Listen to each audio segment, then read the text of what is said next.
Marathon des Sables 1994. Au beau milieu du désert du Sahara, une énorme tempête de sable s'abat sur les coureurs de l'extrême. Parmi eux, un participant, Mauro Prosperi, s'égare. Il sera retrouvé, 9 jours plus tard, 16 kilos en moins. Regardez le chrono, c'est phénoménal ce qu'il nous a fait sur la fin de parcours. 1h59 minutes et 40 secondes. Eliud Kipchoge, le premier marathonien, le premier homme de l'histoire à descendre sous les 2 heures sur marathon.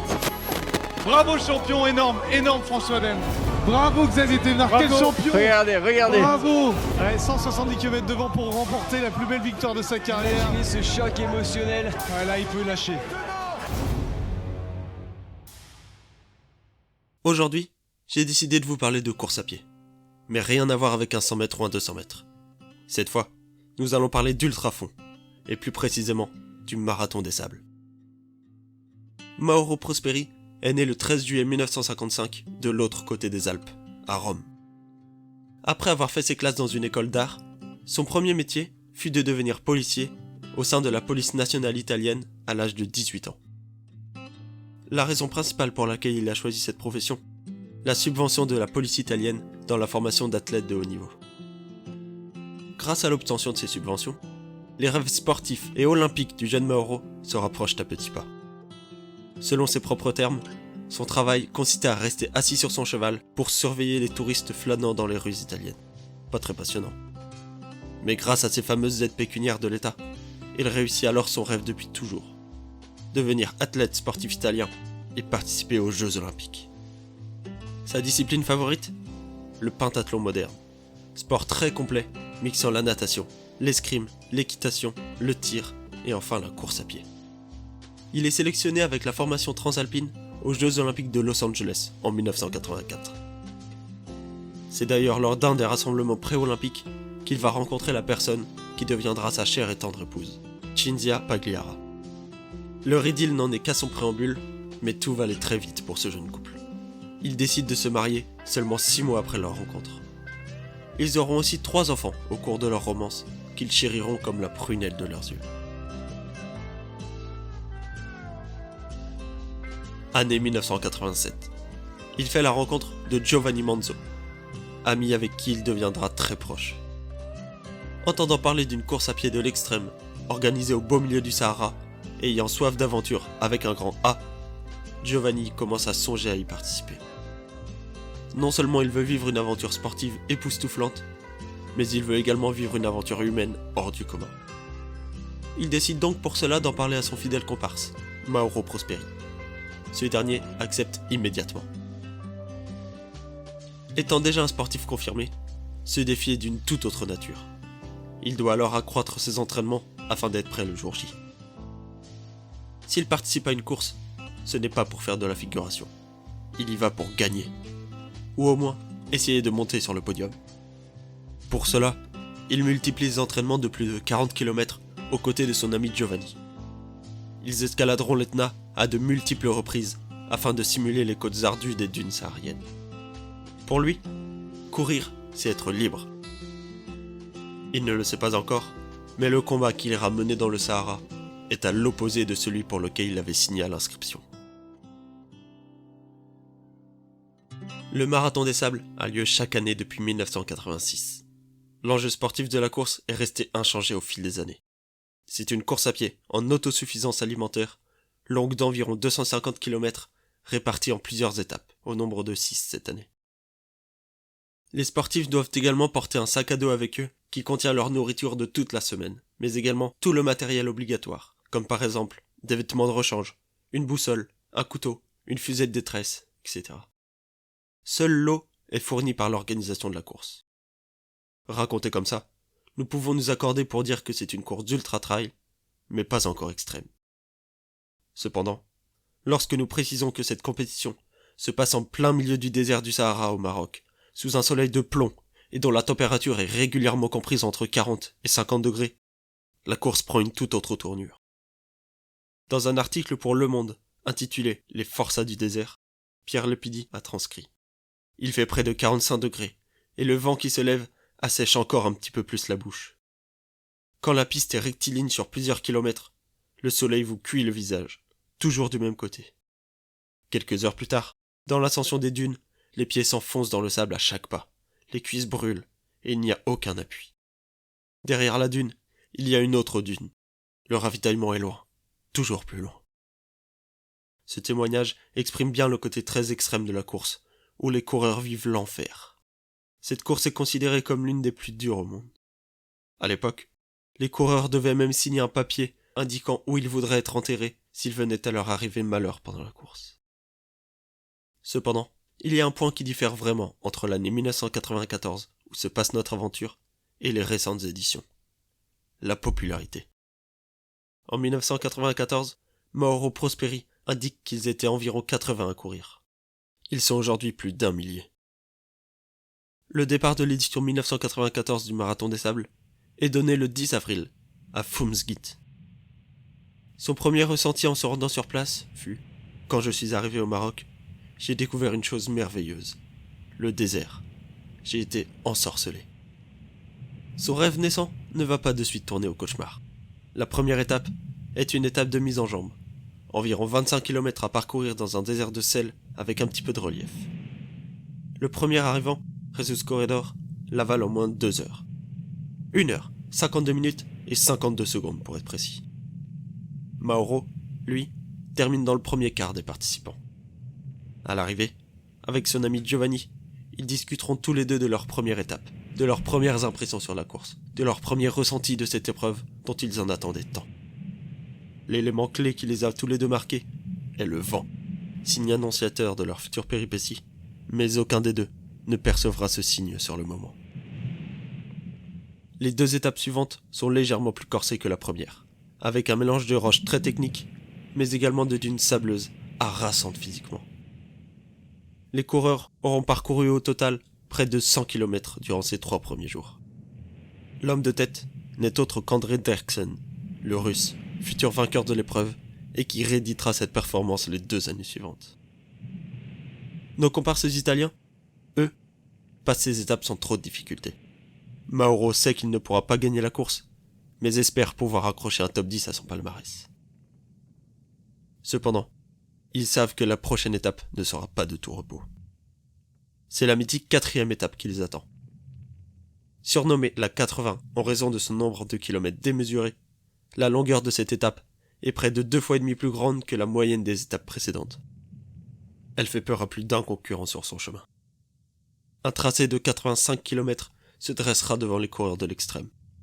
Ils devront courir, rappelons-le, en transportant tout leur matériel sur le dos, en totale autonomie alimentaire, sous des chaleurs étouffantes, au beau milieu des dunes de sable où chaque pas s'enfonce dans le sol, et le tout au bout du 4e jour de course. Chaque appui fait mal. Les petits bobos des étapes précédentes s'amplifient.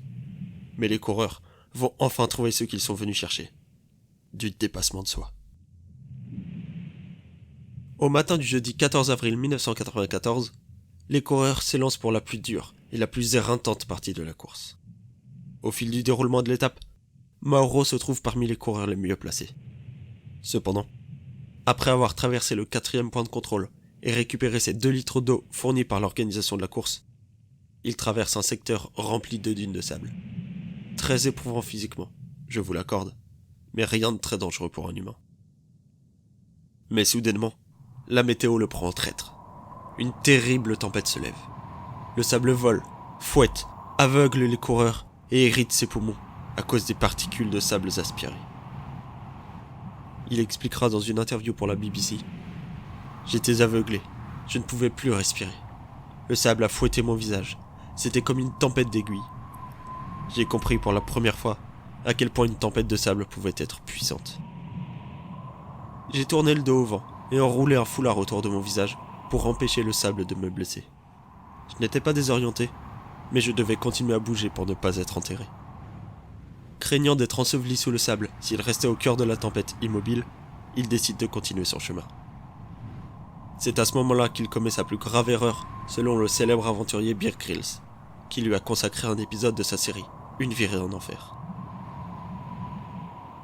S'être remis en marche l'a éloigné de sa position initiale, et, pensant voir la piste du parcours, il s'est, au contraire, de plus en plus éloigné du chemin vers l'arrivée. La tempête a duré 8 heures. 8 heures à lutter contre le vent, 8 heures à lutter contre le sable, 8 heures à lutter contre soi. Pendant ce temps-là, l'étape est suspendue par les organisateurs. Les concurrents derrière lui sont rappelés. Arrivé au bivouac, Giovanni Manzo s'étonne de ne pas voir son ami italien. Mais il se dit calmement que son compatriote a dû dévier son chemin et être ralenti à cause de la tempête, mais qu'il reviendrait sûrement après avoir retrouvé sa route. Aussi, il fut rassuré par la compétence des secours, qui avaient déjà vécu des situations similaires dans les éditions précédentes et qui avaient été résolues en peu de temps. Mais tout ne va pas se passer comme prévu. Pour Mauro, la situation s'améliore enfin. D'un coup, la tempête s'arrête. Elle est repartie aussi vite qu'elle est apparue. Seulement, ses paysages et ses repères avaient tous disparu. Il faisait noir, aucun coureur à l'horizon.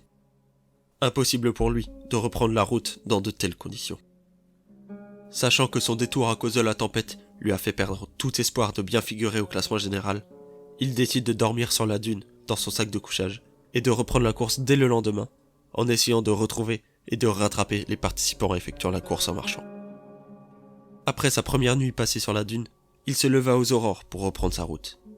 Il court pendant environ 4 heures, mais toujours aucune trace des coureurs ou du parcours. Il ne peut malheureusement pas non plus utiliser sa carte ainsi que sa boussole qu'il transporte depuis le début dans son sac, puisque tous les repères indiqués sur sa carte ont été ensevelis par le mouvement des dunes de sable à cause de la tempête. Il décide de grimper au sommet d'une dune de sable afin d'avoir une vue dégagée sur le désert, et donc pouvoir apercevoir quelques concurrents au loin, ou au moins des repères pour le mener à la piste. Il ne verra rien de tout cela. Sa seule vision, du sable à perte de vue, des dunes énormes, mais aucun concurrent. Perdu dans le désert, il était promis à l'enfer. À partir de ce moment, il décide consciemment de se mettre en mode survie et d'économiser sa demi-bouteille d'eau restante. Il ne le sait pas encore, mais ce geste lui sauvera la vie quelques jours plus tard. Son deuxième geste salvateur est d'avoir uriné dans une de ses bouteilles vides afin de pouvoir la boire lorsque ses réserves d'eau seront épuisées. Il expliquera, toujours pour la BBC. Quand j'ai réalisé que j'étais perdu, la première chose que j'ai faite a été d'uriner dans ma bouteille d'eau de rechange. Car lorsque vous êtes encore bien hydraté, votre urine est la plus claire et la plus potable.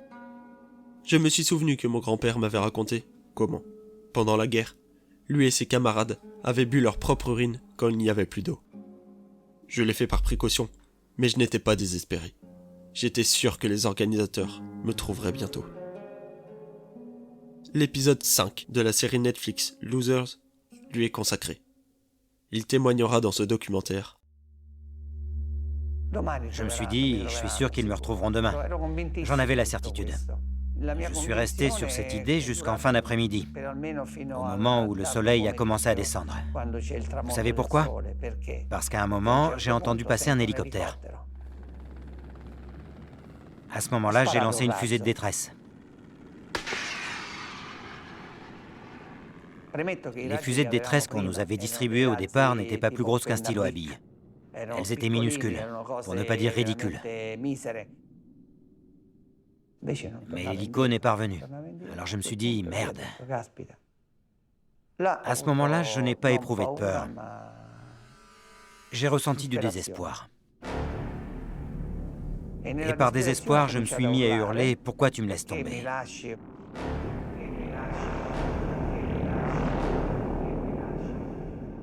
À ce moment-là, j'ai commencé à perdre un peu la raison.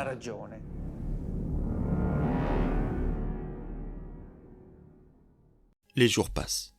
De son côté, Giovanni Manzo continue la course et espère, en arrivant à chaque bivouac lors des fins d'étape, que son ami sera là, sain et sauf, en train de l'attendre. Malheureusement, ce moment n'arrivera jamais. Je me sentais terriblement coupable, car c'était moi qui avais convaincu Mauro de s'inscrire à la course, déclara Giovanni. Mauro, lui, continue d'errer dans le désert.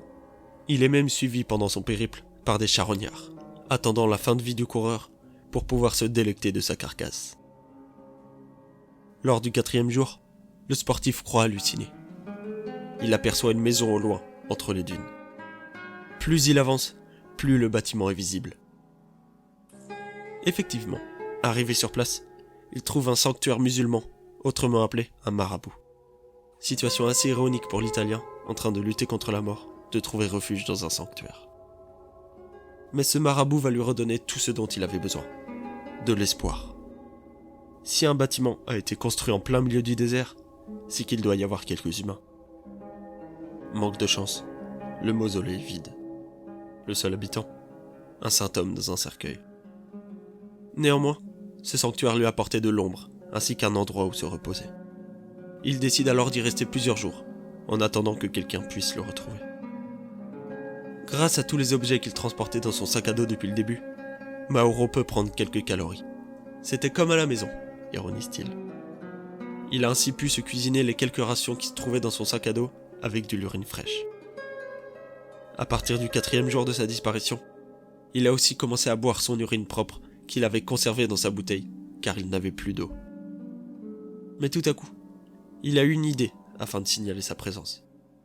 Depuis le début de la course, il transportait un drapeau italien pour que lui et ses compatriotes se rejoignent dans une même tente le soir au bivouac. Il pense alors à installer son drapeau en haut du marabout. Si quelqu'un repère ce drapeau sur le bâtiment, cette personne saura que Mauro est à l'intérieur. Il grimpe alors sur le toit pour y accrocher son fameux drapeau, quand, soudainement, il entend quelques bruits à l'intérieur du bâtiment. Ce sont en fait des chauves-souris, là, sous le toit. Son instinct de survie a donc pris le dessus. Il attrape une chauve-souris, sort son couteau, décapite l'animal, hache ses entrailles dans sa carcasse et suce tout le sang de la bête pour se nourrir et rester en vie le plus longtemps possible. Il a expliqué avoir dévoré une vingtaine de chauves-souris durant les 3 jours où il est resté dans le marabout. Plus tard, il entend un moteur se diriger vers lui. Il met alors tout en œuvre pour être repéré. Mauro explique pour Netflix. Et puis j'ai commencé à entendre un bruit au loin. Un avion ou un hélico, je ne savais pas. Alors je me suis dépêché de tracer dans le sable un immense Aled. Ensuite, j'ai creusé un trou dans le sable et j'y ai fourré mes vêtements synthétiques, y compris mon sac de couchage. Et j'ai mis le feu, en espérant faire se dégager un maximum de fumée.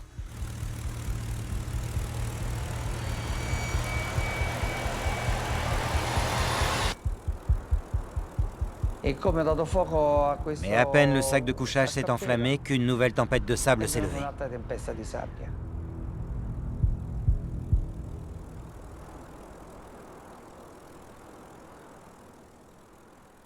Là, ça a été le moment le plus tragique, disons. Car vous voyez votre vie qui vous glisse entre les mains. En plus, j'avais brûlé mon sac de couchage, mon sac à dos, etc. Qu'est-ce qui me restait à faire? Les idées affluaient sans arrêt, elles se bousculaient dans ma tête. Je me suis même dit, a-t-il fallu que je fasse du mal à quelqu'un pour subir ça? J'ai pensé que j'avais blessé ma famille. Je me suis dit que je devais laisser une trace pour essayer de me faire pardonner. Alors, j'ai écrit un message. Mais comme je n'avais pas de stylo, j'ai pris un morceau de charbon que j'avais ramassé dans la pièce. Et j'ai écrit... car je voulais être pardonné. Je t'aime, ma chérie. Pardonne-moi si je t'ai fait du mal. Je n'ai pas été près de toi et des enfants alors que j'aurais dû.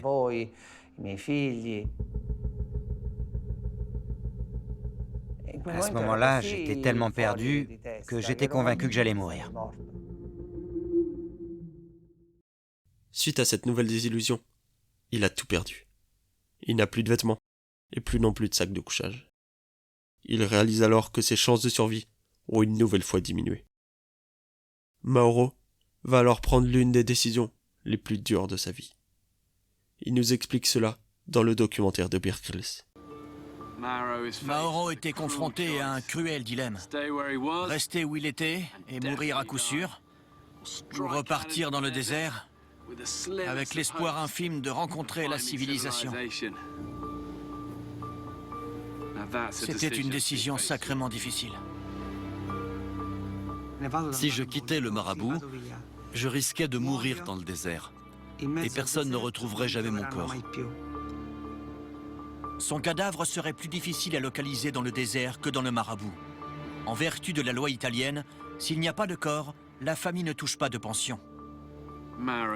Mauro prend une décision désespérée. Il se dit que, quitte à mourir, il faut que son corps soit retrouvé. Alors, à ce stade, j'ai pensé, je vais me tuer.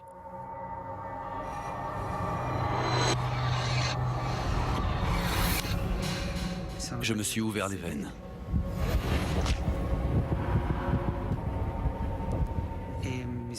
Je suis resté allongé à attendre et j'ai fini par m'endormir tout doucement.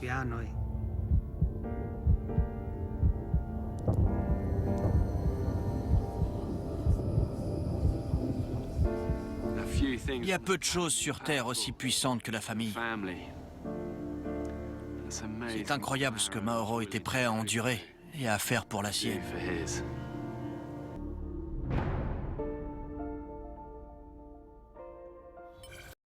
Mauro s'est donc endormi, en paix avec lui-même, prêt à sacrifier sa propre vie et son infime chance de survie pour aider sa famille restée en Italie. Mais au petit matin, Prosperi ouvre les yeux. Sa première pensée ? Mince, je ne suis pas mort. Une nouvelle fois, la faucheuse a décidé de jouer avec le pauvre marathonien. Il était trop déshydraté pour mourir en se coupant les veines. Son sang n'était pas assez liquide et avait déjà séché sur son bras, avant même qu'il ait le temps de se vider les veines. Il se dit alors que son heure n'était pas encore arrivée, et cet échec de mourir lui a redonné l'envie de tout faire pour se battre et retrouver sa famille. Mauro l'athlète était de retour, expliquera-t-il plus tard. Il rassemble alors le peu d'affaires qui lui restent et se remet en marche afin de trouver des secours et de la vie. Mais pour choisir la direction à prendre, il se rappela de ce que lui avaient raconté les Touaregs, peuple habitant le Sahara central. À l'aube, dirige-toi vers les nuages que tu verras à l'horizon. Ils disparaîtront durant la journée, mais continue à suivre cette direction.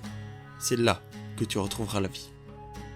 Le survivant suit alors ses conseils et se remet en marche dans la direction des nuages à l'aube. Mais il a vraiment perdu énormément de poids. Sa montre ne tient même plus sur son poignet. Il voit tous ses os saillants sous sa peau, a les orbites des yeux tout creusés, est pris de forts tremblements et n'arrive même plus à uriner. Cette fois, la fin est proche.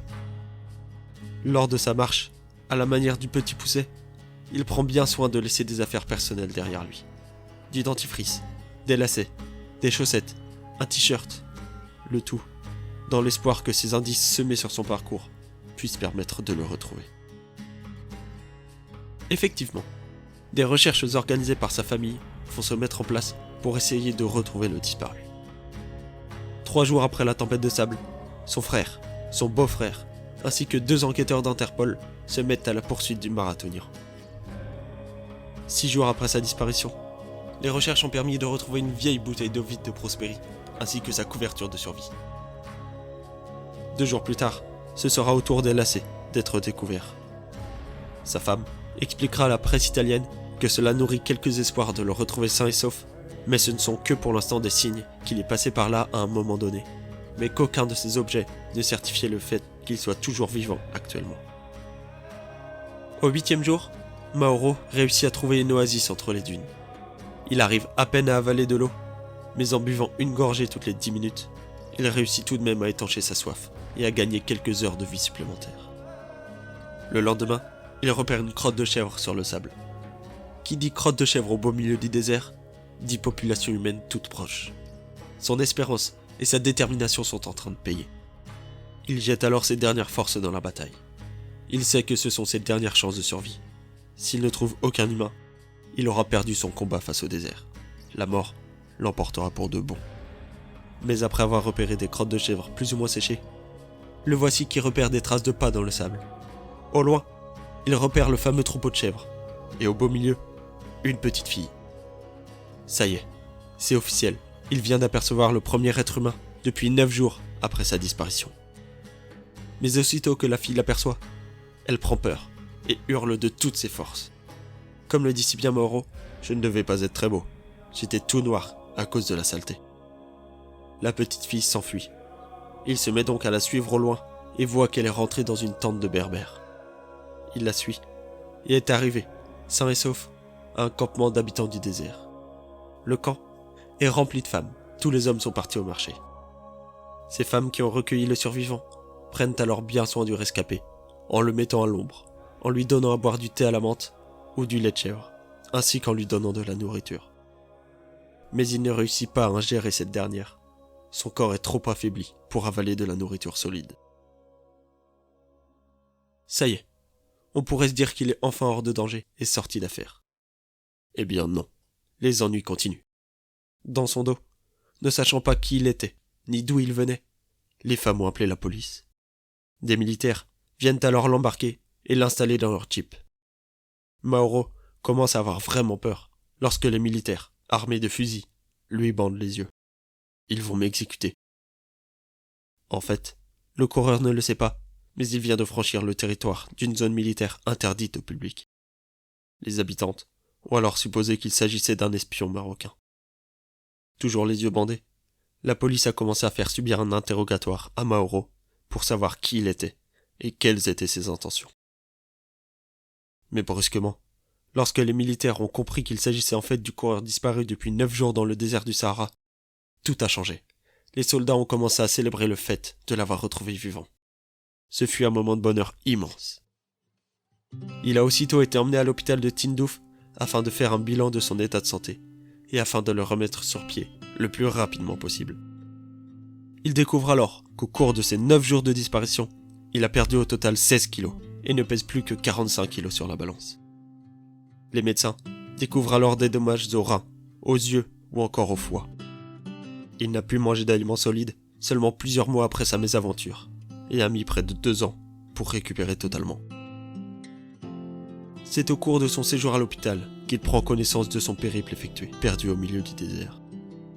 Il découvre alors que durant sa perdition, il a traversé la frontière algérienne sans le savoir et a été retrouvé à plus de 290 km de la piste de la course. Grâce aux lignes téléphoniques de l'hôpital, il peut également appeler sa famille afin de les prévenir qu'il est toujours vivant et a été retrouvé. Il appela en premier lieu sa femme, mais étant harcelée par les médias depuis la disparition de son compagnon, celle-ci avait arrêté de décrocher le téléphone. Mauro décida alors d'appeler sa mère, qui, elle, finit par décrocher et avertit tout le village que son fils était en vie. Lorsqu'il eut enfin sa femme au téléphone, ses premiers mots ont été « Chindia, c'est moi. Est-ce que vous avez déjà organisé mes funérailles ?» Ce fut un immense soulagement pour toute sa famille et ses amis, pour tous les organisateurs de la course, pour toute l'Italie. Mauro le coureur s'est transformé en Mauro le survivant. Lors de son retour en Italie, les médias ont commencé à le surnommer le Robinson Crusoe du Sahara.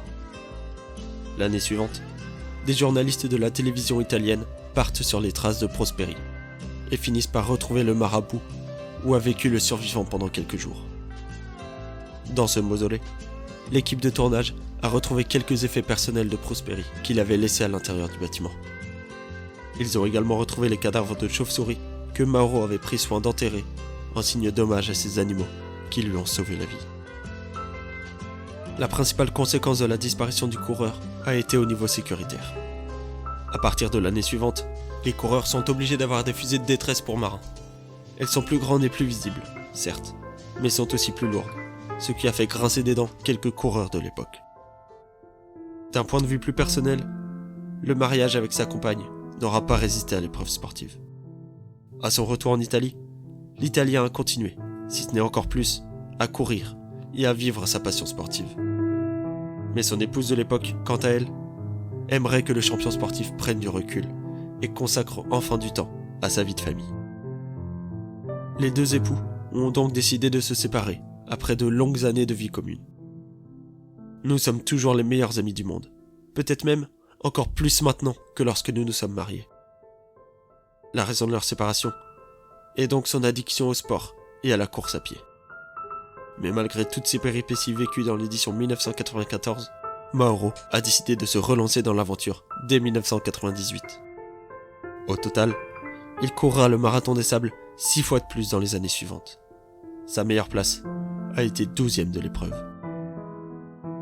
On laissera le mot de la fin à son ex-femme, Cinzia Pagliara, qui conclura à propos de la course et de la survie de son compagnon dans le désert en 1994. Cette course restera pour moi la pire expérience de toute ma vie. Pour lui, elle restera la meilleure qu'il n'ait jamais vécue.